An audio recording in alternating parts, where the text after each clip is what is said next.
Olá, seja bem-vinda, seja bem-vindo ao Educação e Tecnologias, um programa do PPGente, o programa de pós-graduação em Educação e Novas Tecnologias da Uninter. E como você já deve saber, toda semana eu trago alguém aqui legal, divertido, interessante, para conversar sobre tecnologia, sobre educação ou, sei lá, qualquer coisa tão legal quanto. E hoje estamos aqui com Gonçalo Ferraz. E aí, cara? Tudo bem? Tudo bem com o senhor? Maravilha, graças a Deus. Cara que eu conheço há 257 anos. Muito obrigado por me ter aqui. Claro, é sempre divertido, sempre bacana bater um papo e tal. A diferença é que a gente tá filmando, mas é o mesmo papo do bar, só que sem o bar. Boa. Né? E com água, claro. Sim. Neste caso. E aí, cara, então assim, a primeira pergunta que eu faço para todo mundo que senta aí nessa cadeira é a seguinte. As pessoas têm uma ideia, e vou explicar de onde surgiu. Uhum. As pessoas têm uma ideia que a gente nasce pronto, né? Então assim, você já nasceu quem você é. Tipo, eu já nasci pós-doutor, professor. Uhum. Isso não é verdadeiro. Você já nasceu designer e professor da PUC, não sei o quê, mas não foi bem assim. Sim. Né? Então acho que a primeira coisa que a gente faz nesse programa é meio que dar uma desmistificada na pessoa que, né, no professor, nessa questão de quem você é, que você, todo mundo vê o teu brilho, mas ninguém vê os perrengues que você passou. E quanto mais perrengue, mais interessante até para promover, né, para as pessoas ficarem falando, porque tem muita gente que pensa, isso não é para mim. Estudar não é para mim. Daí você vê que se pensar desse jeito não era para ninguém, né? Sim. Aí você vai ter que ir indo cada vez melhorando e tal. Então a primeira pergunta é, você estava lá no ensino médio, e daí? No ensino médio. O que aconteceu depois disso? Muito bem. Bom, o que aconteceu depois do ensino médio? No ensino médio eu não era um cara exemplo, Sim. digamos assim. No ensino médio eu fui convidado a me retirar do colégio no último bimestre de aula. E aí eu tive que conversar com a diretora, falou, mas gente, aqui eu tô no terceiro colegial, né? Não precisa me mandar embora, eu não vou conseguir vaga em lugar nenhum. E era uma coisa, eu não sabia nem porquê. Depois de anos, uma amiga minha veio falar, eu comentei sobre essa história, e ela falou, fui eu que te denunciei, mas a culpa não era nem minha, era dela, só que na hora ela falou assim, não, foi o Gonçalo. Olha! E aí eu quase fui mandado embora, quase expulso, né, do colégio, acabei conseguindo ficar. E terminar o ensino médio, graças a Deus. Daí eu não sabia muito bem o que fazer. Claro. Né, como todo bom essa é a coisa que eu mais escuto aqui. Daí eu não sabia o que fazer. E resolvi fazer física. Vestibular Faculdade de física. Exato. Na UEL, Londrina, morava em Londrina. E entrei. Eu mal sabia que era uma das melhores faculdades do Brasil em física. Entrei porque não era um mau aluno. Sim, né? sim. Fiquei 6 meses. E é sensacional, assim, porque acordava de madrugada... Pensando em números. Com a resolução do problema que estava resolvendo antes de dormir ou durante o dia. Né? Falei, nossa, saquei a coisa. Ia lá e Eureka. No caderno e resolvi o problema. Sensacional. Aliás, eu lembro do primeiro dia que eu entrei na sala de aula. Primeiro dia não. Um dia que eu cheguei. Como eu só fiquei 6 meses, parece que foi tudo o primeiro dia. Justo. Mas eu cheguei e estava fechado o quadro em números. Nossa. E eu falei, eu lembro que eu cheguei para meu amigo e falei assim, isso aí é um problema só? Ele falou, sim. Eu falei, mas o quadro inteiro? Ele falou, é o terceiro quadro. Sabe? Então, nessa linha, assim, e dava 2 newtons. Tipo, tudo aquilo para dar 2 newtons. A resposta é 2 newtons, que era plano inclinado. Eu nunca tinha visto tanta seta de vetor junta na minha vida. Assim. Mas, beleza. Daí tava ficando meio maluco já. Não foi por isso que eu saí porque eu estava apaixonado por uma namorada, e daí eu não queria saber de mais nada além de ficar com a mocinha. Na sequência, eu passei em engenharia, em Presidente Prudente. Que é relativamente perto, né? Fiquei mais 6 meses lá. Não deu certo, que eu não vou entrar em detalhes, mas é mais ou menos a mesma coisa. Sim, só com outra moça. Não tinha moça, era só tipo república.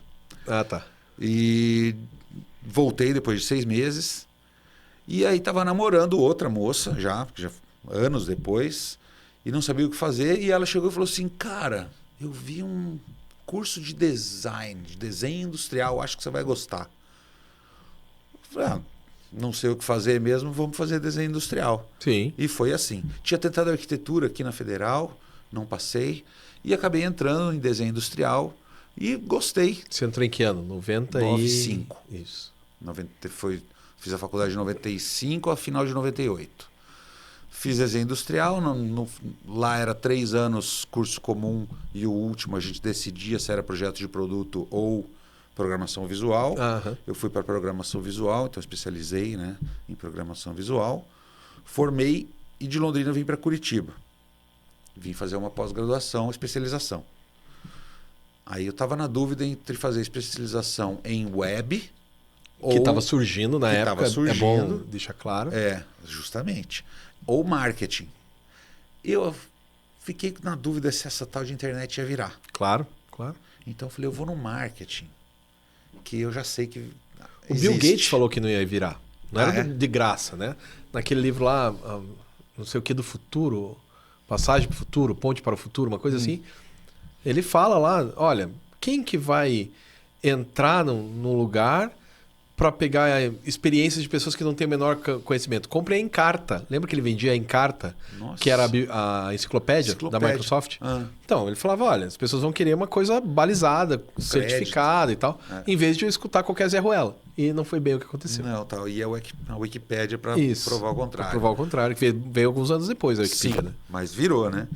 Então, eu acabei fazendo especialização em marketing. O que hoje é muito interessante ter essa visão diferente. Muito bem, fiz a especialização aqui. Terminando, fui passar 3 meses no Canadá e acabei ficando 2 anos por lá. Fiquei 3 meses no Canadá. Na volta, e tem toda uma historinha, que eu peguei o avião Vancouver, Nova York, Curitiba. Ou São Paulo, Curitiba. E eu tive a ótima ideia, já premeditado, eu não coloquei, como é que fala, de embarcar a mala lá, não despachei mala, estava só com uma mochilona. Assim, eu vou descer em Nova York. Vou conhecer a cidade. Malandro. Não, vou ficar de esperto. Entrei em Vancouver, desci em Nova York. No que cheguei em Nova York, eu levantei junto com todo mundo, naquela apreensão, assim, né? Desci com todo mundo e fui, cada portão que eu passava era um negócio, cara, será que vão... Isso era 99, 2000. Era 2000. Que é antes de 11 de setembro, né? Isso. Que depois mudou bastante. Eu tava lá. Mas fui descendo, assim, os portões e vão pegar. Não tinha nem por que pegar, só tô descendo do avião, mas eu não sabia de nada disso. Desci, fiquei 2 dias em Nova York, várias histórias bem engraçadas. Eu achava que Nova York era uma cidade de 24 horas, mas você tem que saber onde é que é 24 horas, senão você fica num nada. Só com os malucos passando, e você é um dos malucos passando ali. Justo. Só que é um maluco estrangeiro. Exato. Fiquei 2 anos nos Estados Unidos, morei em San Diego, daí peguei um ônibus de Nova York até San Diego. 3 dias, acho, de ônibus, daqueles igual de filme, tipo, pensa em 30 malucos dentro de vários lugares. Aí tinha uma moça que era muito tímida, tinha acabado de separar do marido que batia e estava no ônibus, ela resolveu fazer massagem nas pessoas, porque ela era boa de massagem, fazia massagem nas pessoas dentro do ônibus. Uma velhinha sentada do meu lado, percebeu que eu não falava nada de inglês, conversava comigo super devagar, para eu entender. Cara, uma aventura muito legal. E lá em San Diego fiquei um tempo. Como era jovem ainda, peguei para fazer cursos na universidade lá. Claro. Então tinha um certificate, que era tipo um conjunto de 5, 6 cursos. Fui fazendo. De design, isso? De design. Era digital media e alguma coisa. Então começava com Photoshop, porque era começo da internet. Claro, a gente usava Photoshop claro. ainda. Photoshop, marketing para digital e tal. Eu uso o contrato que o professor deu em 2000 até hoje. O contrato de design, briefing, essas coisas. Sensacional. E daí voltei para cá, para o Brasil, em 2002. Trabalhei lá como construtor, né, na obra. Comecei limpando lixo. Ajudante de pedreiro? Isso. A obra nos Estados Unidos é limpa quando você vê de um dia para o outro, está sempre limpo. E aí eu descobri Por quê? Né? Porque tem alguém que faz Tem um isso. brasileiro ali limpando. Claro. E o mexicano já trabalha na obra, o brasileiro não. Tá varrendo ali e tal. Todo mundo ia embora, eu finalizava a limpeza. Mas, como já era formado e pós-graduado, a gente não é tão besta assim. Sim. Então, vou contar uma historinha que foi muito divertida para você, que acha que né, não é para mim. Não, a gente não nasce pronto. Isso. Eu estava lá fazendo a limpeza e, certo dia, o mexicano que cuidava do... como é que chama o lugar que fica o depósito das coisas? Almoxarifado da obra, faltou. Ficou doente, alguma coisa assim. E o chefe da obra falou, ó, você cuida aí do almoxarifado hoje e amanhã, porque o mexicano não vai estar aí. E tava obra no concreto, assim, e as lâmpadas eram cabos de luz, né? Pendurados, assim, para enxergar dentro, porque era muito escuro. E aí tinha um pedido de compra de não sei quantos metros de cabo, mais 100, 200 metros de cabo, que estava aumentando a construção. E eu falei, pera lá, deixa eu pensar um negócio aqui. Peguei, vi quantos metros tinha, desenhei a planta do prédio e comecei a otimizar. E otimizei o negócio, cheguei para o cara, dá licença, né? Só que eu otimizei. Você não precisa comprar nada, não. Se a gente colocar assim, assim, assado. O americano olhou para mim e falou, quem você pensa que é? Uia. Falei, cara, eu penso que eu só fiz o economizando para você. Ele falou, mas você ela tem estudo para falar? Sim, eu sou formado, tenho pós-graduação. Tá. Aí o cara, que história é essa? Aí apresentei o negócio direitinho, ele prestou atenção. Falei, não, você é do almoxarifado agora. E já era o mexicano. Já era o mexicano. E na sequência, precisava... a gente ia travar a obra, ia trancar uma rua por causa da obra e tinha uma entrada de um hotel ali. Então, os clientes do hotel tinham que dar a volta na quadra para conseguir entrar. Ele falou, põe uma placa ali, alguma coisa, dizendo que tem que dar a volta. Eu, designer gráfico, fui até o hotel, peguei um flyer deles, um folderzinho, e fiz a logo, tipografia, tipo oficial, numa tábua, cara. Logo oficial, tipo around the block, não sei o quê. Mas você pintou isso? Pintei. Eita. Eu comecei a desenhar. Na hora que o chefe chegou para ver o que eu estava fazendo, que estava demorando, ele falou, você que fez isso aí? Sim. Aí ele chamou o gerente do hotel. Venha ver isso aqui. Aí os caras, nossa, o que você precisa? Eu falei, eu preciso dessas duas cores aqui. Paraná, taranã. Cara, ficou uma placa. Beleza, fiquei mais querido no lugar. Daí para frente, que eu ganhava 6,50, vamos dizer, 6,80 por hora, eu passei a ganhar 7, daí 8, porque aí as obras que eu participava competiam para me ter. Claro. Sabe? Então, a coisa foi indo. E aí, cheguei a ganhar 13 por hora. Que é o dobro, jeito. Né? É o dobro. Não, e daí já ganhei uma graninha boa. E trabalhava também fazendo estampa no computador. Tinha lá, eu nem sei que computador que era. Desktop, acho que nem tinha laptop. Não, era só um da Pentium. Apple na época. Era um Pentium, alguma coisa lá, que eu fazia camiseta para um amigo surfista, que aí ele estampava e fazia. Então, comecei assim. Voltei para o Brasil. Mas depois por que você não ficou lá? Por que você... Teve 11 de setembro. Ah, sim. Justamente. Isso foi interessante também. Eu estava trabalhando lá, eu comecei a trabalhar em obra, estava na obra e entregava pizza. Daí resolvi vir embora.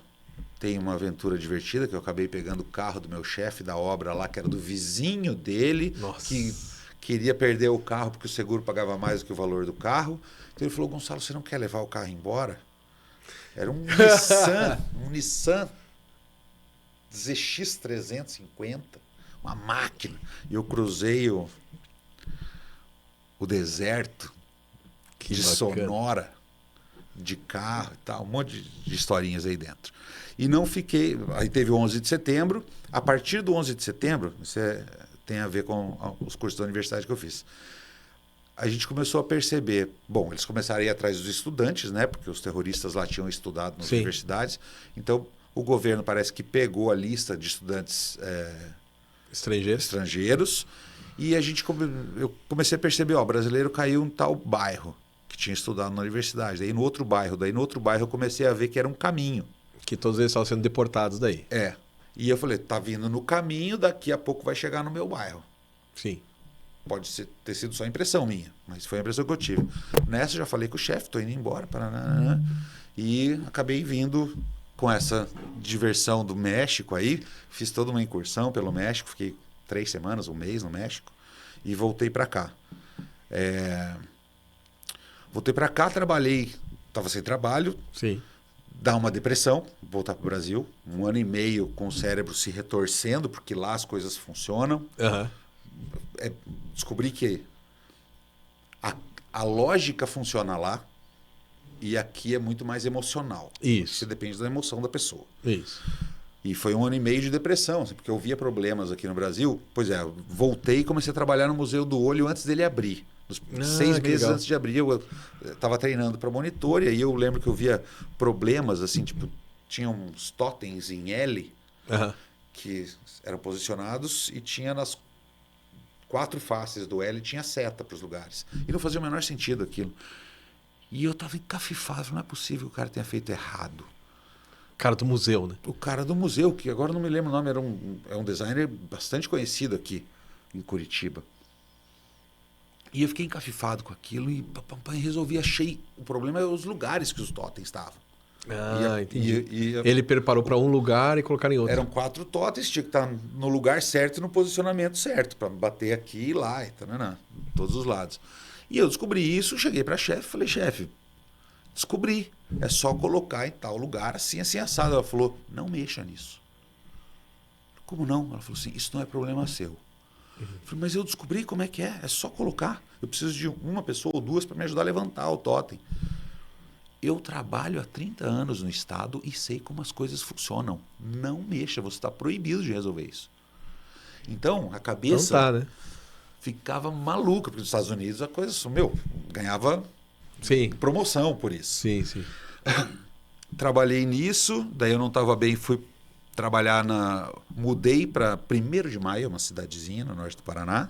Eu já passei por lá, cara. É? É no caminho para Foz do Iguaçu, talvez? Não. No caminho de Campo Mourão, não. Porque eu passei por essa cidade, dirigindo. Eu me lembro que eu passei Você devia dirigindo. estar perdido, provavelmente. Não, São Paulo? Não, São Paulo É perto não. de São Paulo, indo para Ourinhos, Assis. Ah, tá. Pode essa ser. turma Pode ali no ser, norte. pode ser. É. Eu digo que você devia estar perdido porque 1º de Maio é a chegada de 3 estradas. Ah, não, mas é que só tinha placa, né? Eu só vi a placa. Eu não Isso, entrei na cidade. Sertanópolis, então. Pode ser, Sertanópolis e pode Paurins.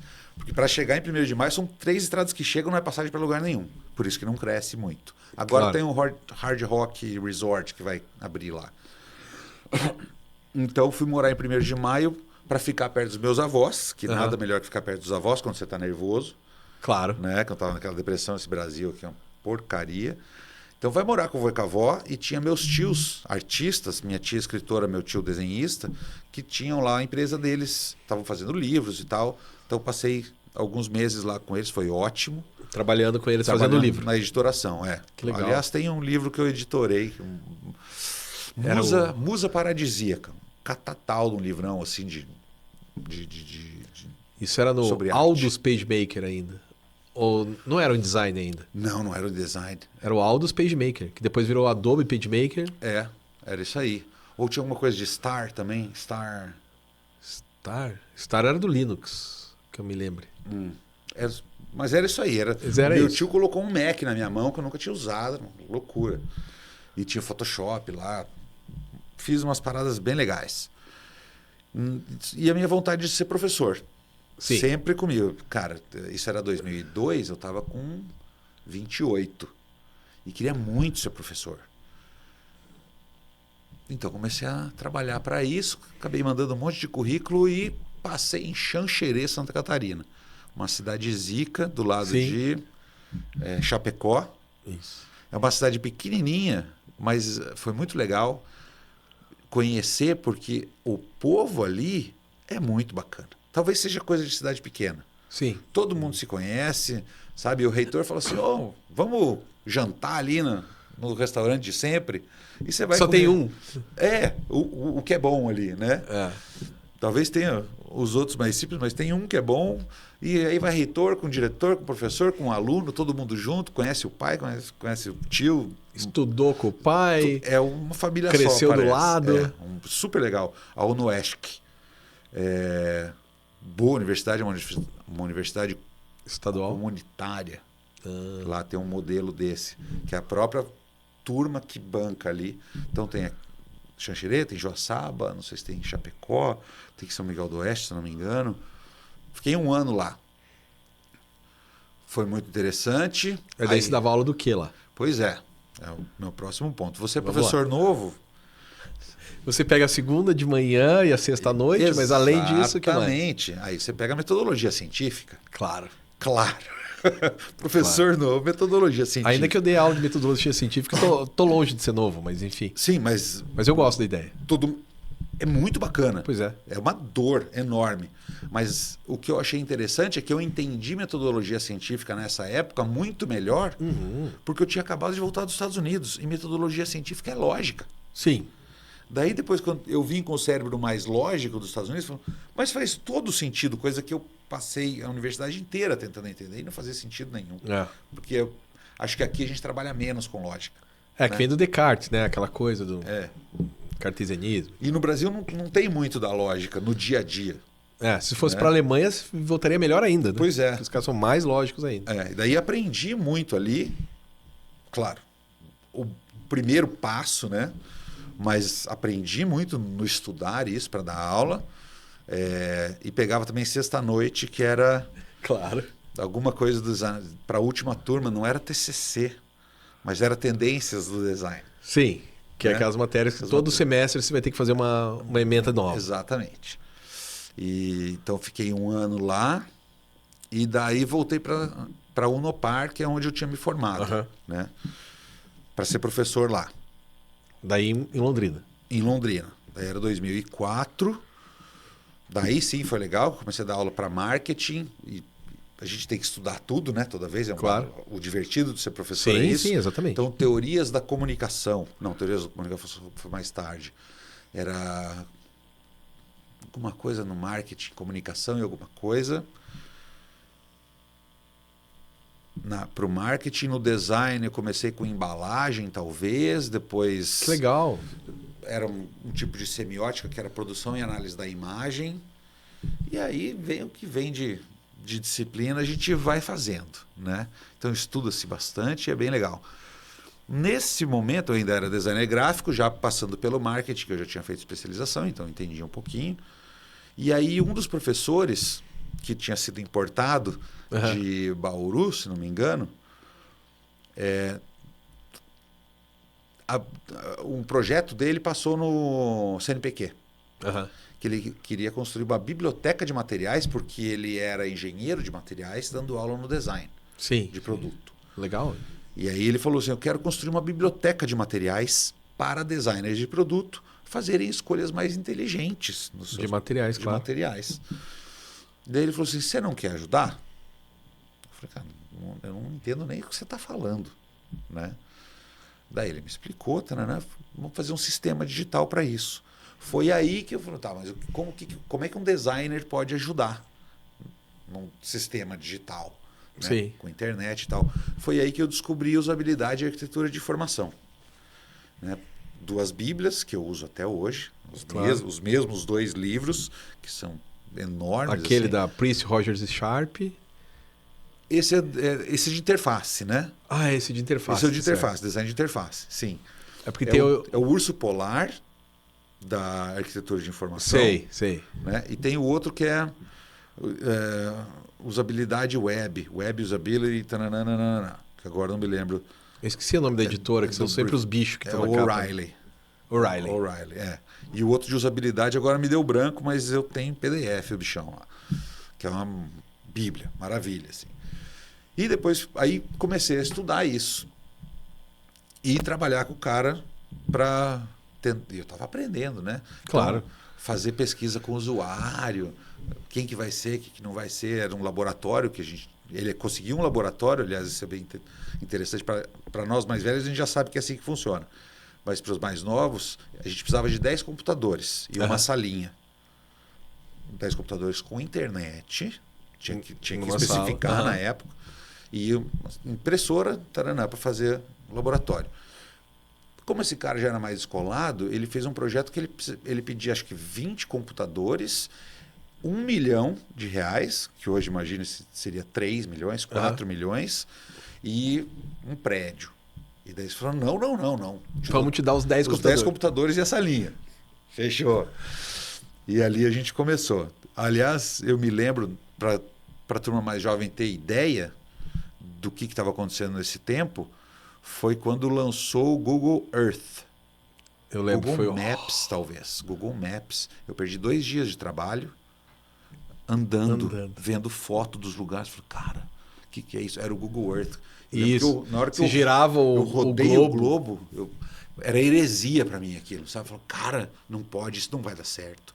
Você não pode, com um mouse, rodar o planeta Terra, sabe? Era uma coisa inacreditável.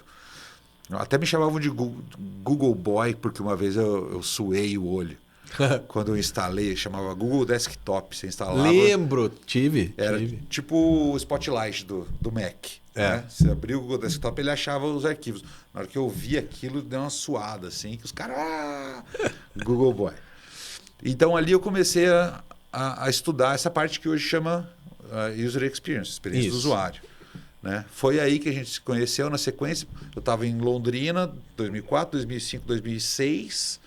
Daí, em 2007, eu vim para cá, porque minha irmã estava doente. Falei, não vou nem pensar, né? Vou para perto da minha irmã. Então, vim para cá e fui trabalhar na Alpet. Sim. Que aí conheci você, o Doca, o Leandro. O Fred. O Fred acho que estava saindo quando eu entrei. Acho que sim. Acho que você pegou o lugar dele, inclusive. Isso. Mas foi pela ponte dessa turma que a gente se conheceu. Eu dava usabilidade lá também. Usabilidade e arquitetura de informação, justamente.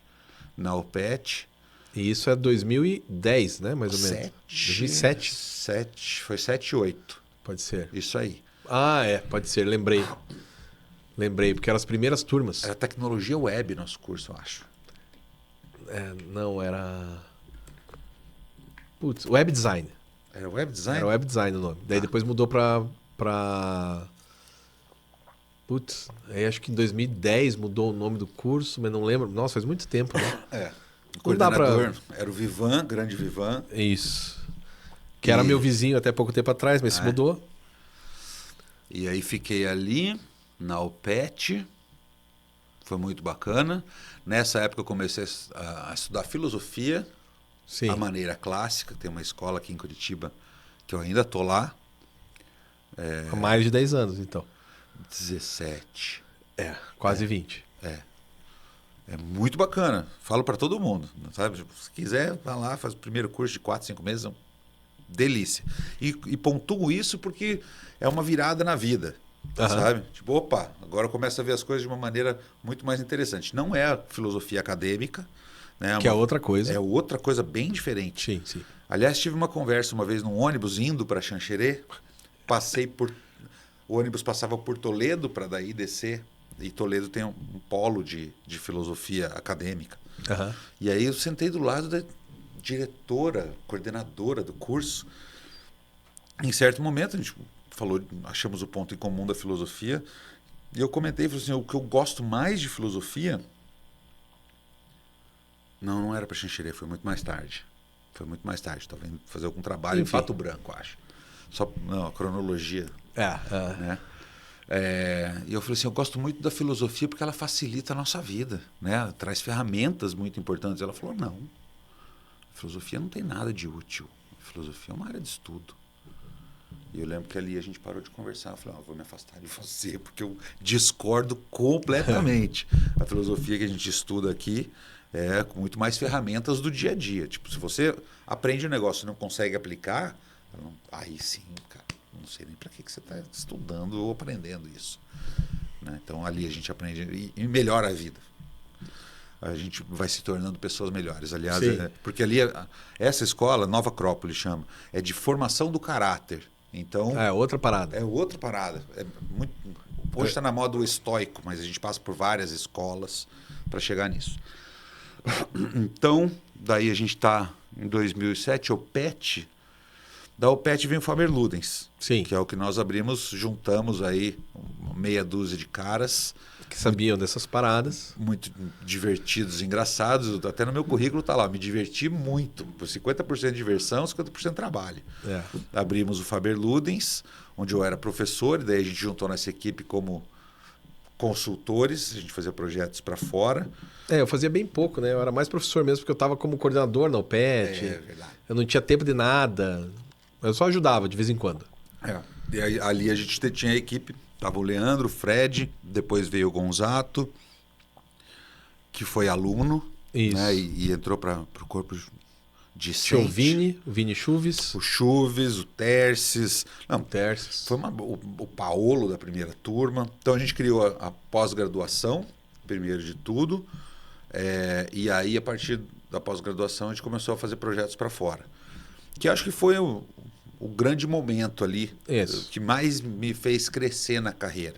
Né? De estar com outras pessoas da mesma área, cada um falando uma língua diferente, porque cada um vinha de um background bem diferente. De um background diferente. Alunos muito interessados, muito competentes também, alguns muito mais competentes que nós. Claro. Né? Mas que, como a área era nova, a gente estava descobrindo. Eu acho muito divertido, porque tem discussões que aparecem hoje, que a gente já estava tendo em 2010, projetos inovadores que aparecem hoje, que os nossos alunos já tinham feito, TCC, nas coisas. Então, foi um negócio muito para frente. Mas talvez estivéssemos muito mais à frente do que pudesse ter naquela época, né? Sim. Tem esse lado aí também, né? Como assim? Não, porque eu acho que em alguns momentos a gente estava... É que a frente é uma coisa... Eu sou historiador, sabe? Ninguém está à frente do seu tempo. A gente está preso no nosso tempo. Sim. Mas a gente tinha... As pessoas não tinham ainda entendimento do que a gente estava fazendo. E achavam que, não, isso aí não precisa. E hoje entendem que precisa. Né? Mas na época não entendiam isso. Toda essa discussão de inteligência artificial agora, a gente nem pensava em inteligência artificial, mas a gente já estava falando sobre. Isso. Né? Eu lembro de uma discussão daquelas, porque eu saía com a cabeça pegando fogo, às vezes, ou só fumaça, assim. Teve um dia lá, que não me lembro se era um evento que a gente fazia e tal, mas eu lembro da conversa que a gente teve, que a gente chegou... Não sei se isso é a singularidade, mas a gente chegou assim, se eu tirar o meu conhecimento e passar para uma máquina, o meu corpo fica obsoleto. Que é o que a gente... Né, vamos treinar e a inteligência artificial começa, se ela lê tudo como no filme Her lá, começa a ler e entender meu padrão e entender meus gostos e como é que eu interajo, e ela puder simular a minha personalidade, eu muito bem posso colocar essa inteligência artificial, que não tinha esse nome na época, né, mas essa simulação para conversar com a sua simulação. E vocês que resolvam o problema. Daí eu vou sair de férias.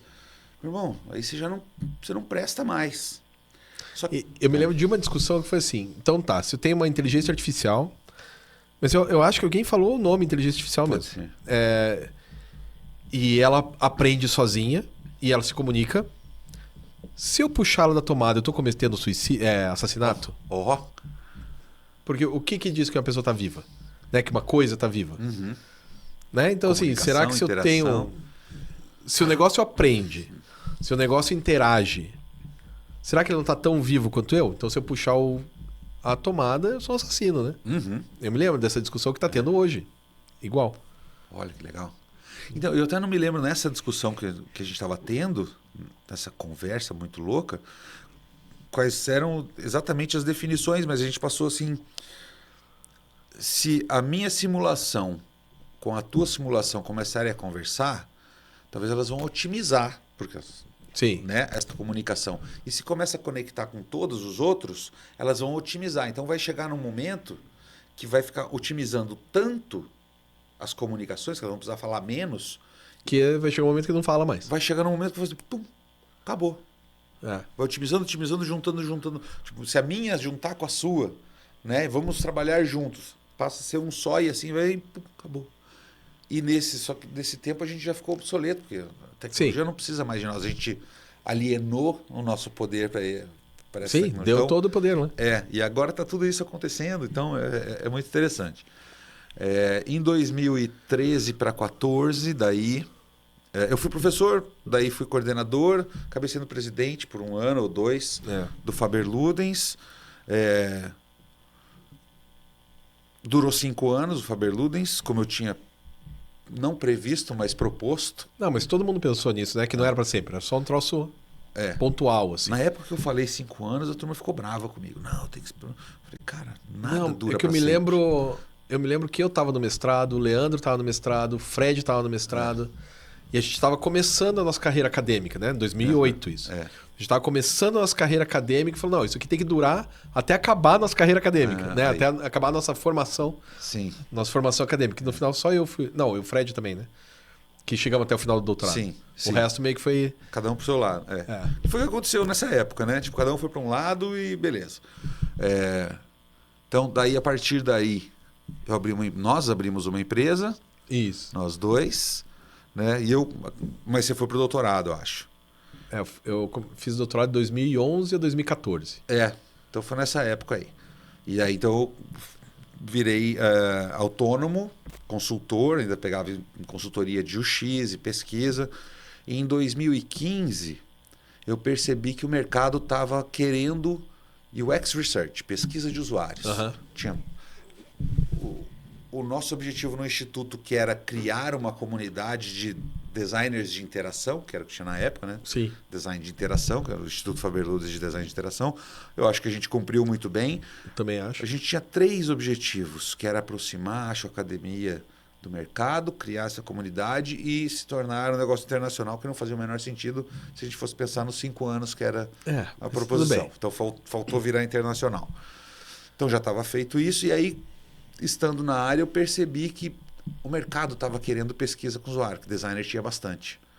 Então, como nesses anos a gente fazia de tudo... Você acaba aprendendo bem, tempo, né? Fazia de tudo na raça. A gente tinha pesquisa de usabilidade moleque, lembra disso? Putz, eu lembro. Usabilidade moleque. Entrava no Shopping Miller e fazia do jeito que dava ali, bem roots, assim. Sem um tostão no bolso? Sem um tostão, exatamente. Então, eu sabia que eu já tinha feito... Estudei um pouco para saber o nome de cada coisa do que eu fazia. Justo. Né? Como aquela Robin Williams, né? Aquele design para quem não é designer. Justamente. Você tem que saber o nome. Tem que saber o nome. Identificar. Então, daí comecei a estudar isso e foquei em pesquisa com usuário. Não foi bem exatamente... Bom, eu trabalhei com pesquisa com usuário mesmo tendo títulos diferentes. Né? Eu entrei como arquiteto de informação numa empresa e fazia... É porque essa área ela é tão recente que é meio nebuloso. Os nomes não estão consolidados, né? Não é tipo advogado. Você sabe o que o advogado faz. Engenheiro civil. Você sabe o que o cara faz. Mas agora, arquiteto de informação é uma coisa... E hoje em dia está mudando. Os nomes estão mudando junto com... lógico. Com tudo. Tipo, né? Hoje tem... Eu li na Google tem... chefe de prompt para inteligência artificial. Prompt engineering. Então. É que o prompt engineer, pelo que eu entendi, é o cara que faz a inteligência artificial entender o prompt melhor. E daí tem o cara que a profissão dele é falar da melhor forma possível com a máquina. Eu acho que esse é o prompt engineer. Será? Pode ser. Pode ser. Ele fica testando prompt, mudanças no prompt para ver como é que o diabinho vai entender. Pode ser. Então, esse prompt funciona melhor. Por quê? Né? E daí fica... Exato. Daí acha então, o padrão. Isso não existia há 5 anos atrás. Exato. Então, daí eu trabalhei aí, casei. Eu vou colocar esses pontos da minha vida, porque são pontos importantes. Em 2015 eu casei. Pegou uma tartaruga de estimação? Peguei uma tartaruga de estimação do seu casamento. Isso é importante. Me separei e dei a tartaruga. Tá lá até hoje. E aí veio a crise de 2015, 2016, mas... Casou. Casei, isso. É importante o casamento para os próximos anos, ali, breves anos, porque era consultor, veio a crise, isso mesmo, em 2015, 2016. E aí essa questão de consultoria, meu camarada, e treinamento é a primeira coisa que sai lógico. do budget das empresas. Né? Então não tinha. Eu era professor na PUC nessa época também, em 2015 também saí da PUC, então fez um buraco na frente, assim, falou, meu Deus, cara. E agora? E foi aí que eu fui convidado por um grande amigo meu parceiro, se eu posso chamar de trabalho, assim, quando ele está na baixa eu ajudo, quando eu estou na baixa ele ajuda, o Pedro Marins, que aliás é muito competente. Sim. Os caras mais competentes que eu conheço. E ele me chamou para trabalhar com ele como arquiteto de informação. Eu acabei fazendo design sprint E o que tem para fazer? E o que tinha para fazer.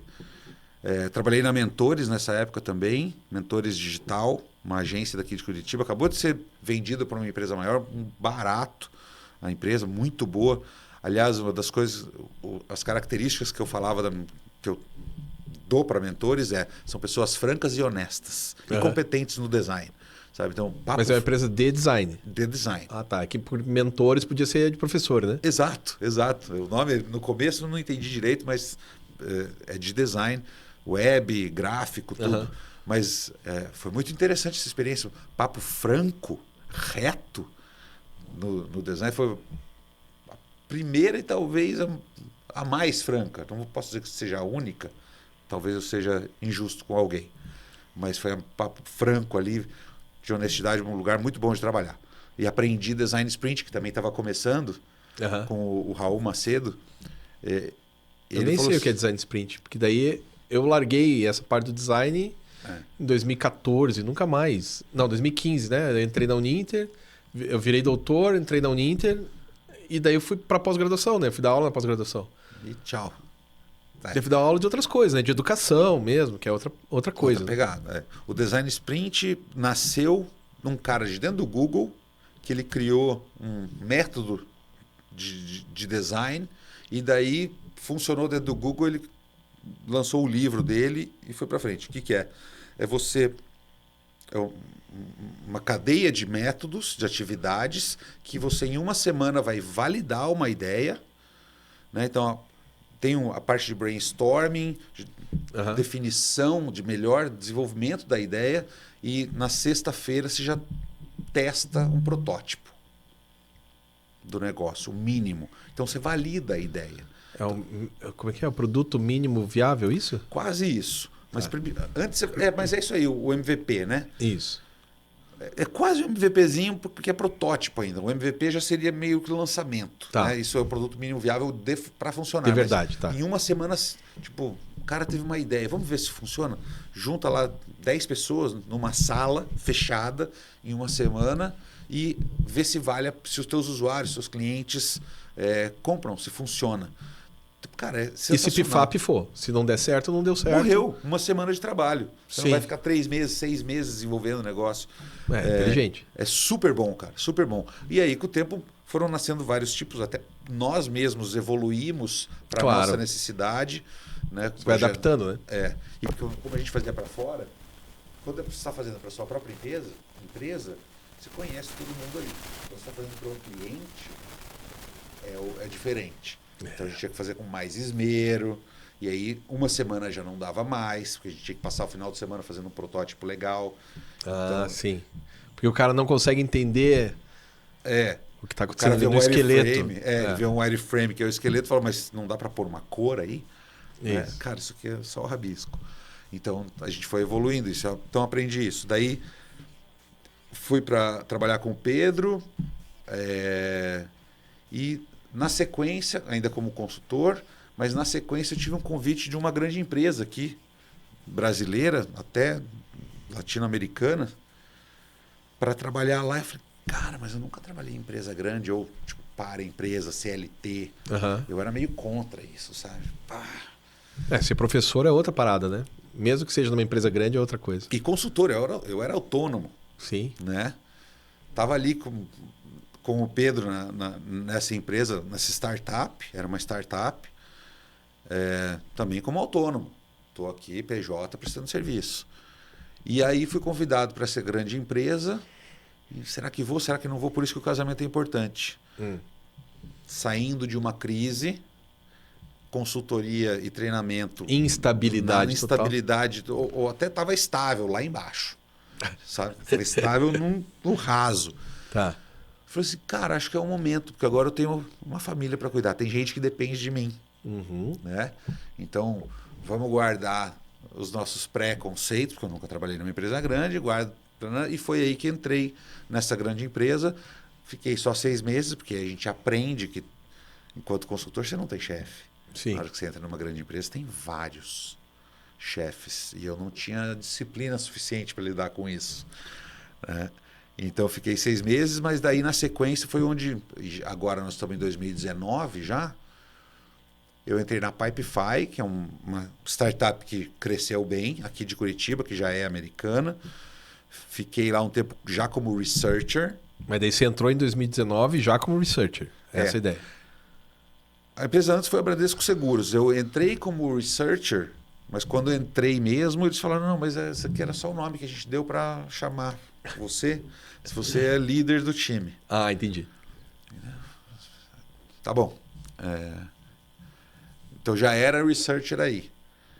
E na sequência do Bradesco Seguros, eu fui para a Pipefy já como researcher, sim, researcher. E aí fiquei 1 ano e meio, que foi um barato, porque aí eu já tinha objetivos na minha carreira, que foi nesse momento, quando eu deixei de... Quando eu casei, eu percebi que eu tinha que ter objetivos. Sabe? E aí na Pipefy já foi um primeiro passo, minto. Empresa grande, foi o primeiro passo. Segunda empresa internacional, que daí a Pipefy eu já trabalhava no mercado americano e Canadá, com algumas pesquisas em outros Que daí o fato lugares. de você falar inglês fluente já ajuda um bocado. Justamente. E na sequência fui convidado para trabalhar na Newfold Digital, que é uma empresa americana. Aliás, parei de dar aula em 2020 por causa da pandemia. Sim, sim. Porque eu estava dando aula na PUC não, na Positivo, UP. E fui para a TI. Então dava aula de User Experience para a turma de TI. O que foi muito legal também. Sim. Porque tinha que traduzir, não estava falando com designers. Né? Então eu vi minha disciplina, foi de 2012 a 2020, eu evoluindo ela, porque nos primeiros anos eu dava aula como se fosse para designers. E, cara, eu via todo mundo dormindo. É a mesma coisa um cara de TI dar aula para nós, eu não estou entendendo nada do que você está falando. Sim. Sabe? Então eu fui transformando a disciplina em projeto. E daí começou a ficar legal. E na hora que eu acertei a mão da disciplina presencial com o projeto, veio a pandemia e me enfiaram numa aula online. E nunca mais saiu, né? Acho que dessas aulas online. Acho que não. Eu sei que eu estava tão encaixado nos projetos em sala de aula. E quando eu fui para a sala online, eu recebi acesso tipo 10 minutos antes da primeira aula. Eu não sabia nem que ferramenta era. Tipo, gente, eu preciso do acesso, preciso conhecer a ferramenta. Não, professor, já vamos mandar. Não mandaram. Mandaram em cima da hora. Daí eu não sabia usar a ferramenta, foi uma desgraça a disciplina. E aí, falei, ó, eles não me chamaram, eu também não chamei mais, não deu certo. Tá, mas quais são essas empresas aí? As empresas da Newfold são... A Newfold é uma empresa que nasceu da junção de 2 grandes grupos. O Web.com, que é um grande grupo de internet, com mais 50 empresas abaixo dela, e a Bluehost.com. Que é enorme também. Também mais 50 empresas embaixo dela. E aí uma Venture Capital, uma empresa de dinheiro, investimento, empresa de dinheiro, falou, vamos entrar na internet que parece que esse negócio dá dinheiro, que é legal. E aí então, vamos comprar essas duas aqui. Ah, e daí junta as duas... Junta 5 mil pessoas para cá, 5 mil pessoas para cá e vamos fazer uma só. Para fazer só 5 mil pessoas. Então metade é demitida. Veio isso depois. No começo foi 10 mil tentando juntar. Eu entrei nessa 3 meses depois da compra. Então eu estava no tal do merger. Sim. Né? Como é que eu consigo tal coisa? O cara falou, não sei. Agora mudou tudo. Com outra pessoa, não sei de onde, que eu não conversei na vida. Mas eu entrei como UX Researcher lá. Também daí Estados Unidos, Canadá e agora trabalhando com gente. Na minha equipe tinha americanos, Argentina, tinha uma moça argentina, tinha gente da Ucrânia, Índia.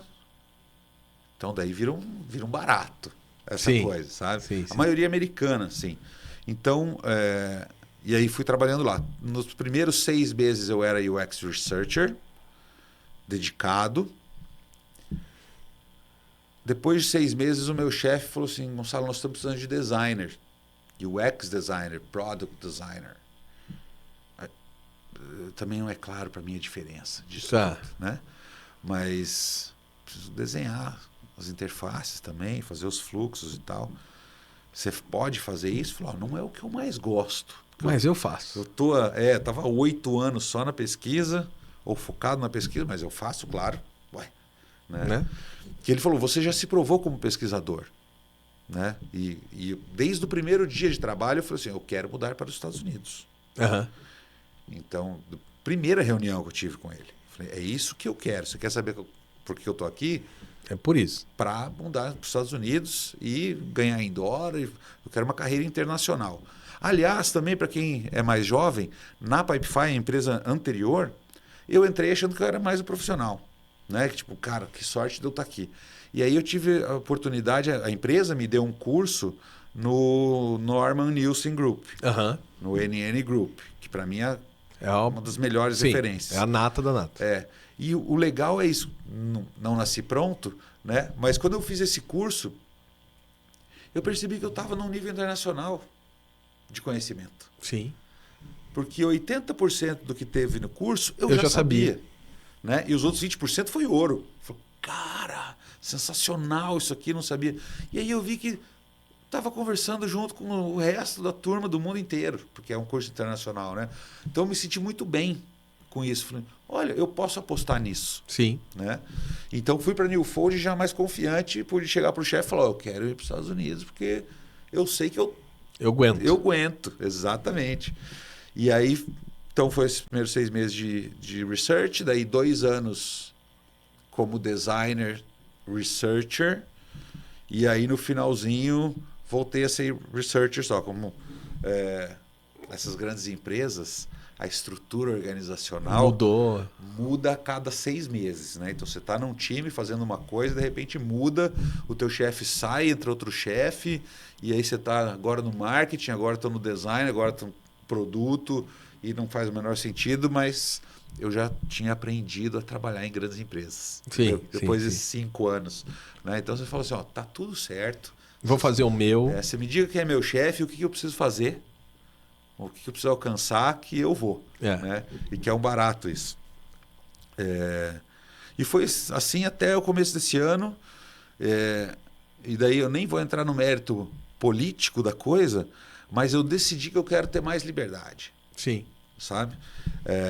Então eu resolvi sair da luta de classes. E virar um empreendedor. E ser empreendedor. Então, estou voltando com aquela empresa que a gente abriu. Né? Ela nunca morreu, estava lá quietinha, o CNPJ. Então, agora estou pegando novos clientes. Aliás, fechamos um projeto ontem. Hoje já teve a primeira reunião. Então, foi legal ser autônomo no começo. Foi legal ter esses 10, quase 15 anos, 10 anos de grandes empresas para aprender como é que a coisa funciona. Claro. E agora... Até para aprender a dialogar com os caras, né? Exatamente. Facilita muito. Opa! Né? Porque agora eu já tinha atendido empresas grandes antes, mas não tinha todo esse conhecimento. E agora estou voltando para isso. Hoje sou um designer, trabalhando, estudando para ser gestor de pessoas, né, de equipes e de projetos. Então, esse é o meu próximo passo. Eu ainda estou trabalhando. Eu ia para os Estados Unidos agora no começo do ano. Enfim, no meio do ano passado eu falei, não, eu vou embora, chega, deu para mim. Né? Daí o Trump ganhou e dificultou. É melhor ficar por aqui mais um tempo. Exatamente. Eu até pensei, falei, não, mas melhor, a coisa está pegando fogo lá, espera, não é hora. Vou esperar, exatamente. Então estou por aqui, já me preparando para abrir minha empresa americana. Sim. Não custa nada. Porque como eu tenho os contatos com essas pessoas fala inglês fluente, vamos tentar por lá também. Então, é nesse passo que eu estou para chegar nisso de, acho que vamos abrir empresa, uma empresinha nos Estados Unidos que hoje faz ali via internet, para chegar, teve toda essa história para trás muito e bom, muito divertido. Muito bom, muito bom. Divertido. E assim, a gente já tem que acabar o programa. Sim, que já deu tempo. Fechando o negócio. Já deu tempo, muito bem. A gente fala bastante de professor, né? Pois é, professor é isso, é desgraça, né? Fala bastante e tal. Mas, pô, queria agradecer demais o bate-papo, porque assim, acho que a galera consegue entender muita coisa, né? Espero que sim. Quando as pessoas contam a história da sua vida, as pessoas... Faz muito mais sentido, né? Eu entendi. Porque quando a coisa vem pronta, você não entende de onde ela vem. Mas quando você conta uma história... Claro que eu sou historiador, isso ajuda também, né? Mas quando você conta a história, tudo se explica, né? Exato. Então é isso, queria agradecer muito Prazer. mesmo a participação. E é isso aí, pessoal. Agora a gente se encontra semana que vem com outra pessoa legal, bacana, divertida para falar de educação e tecnologias. Até mais!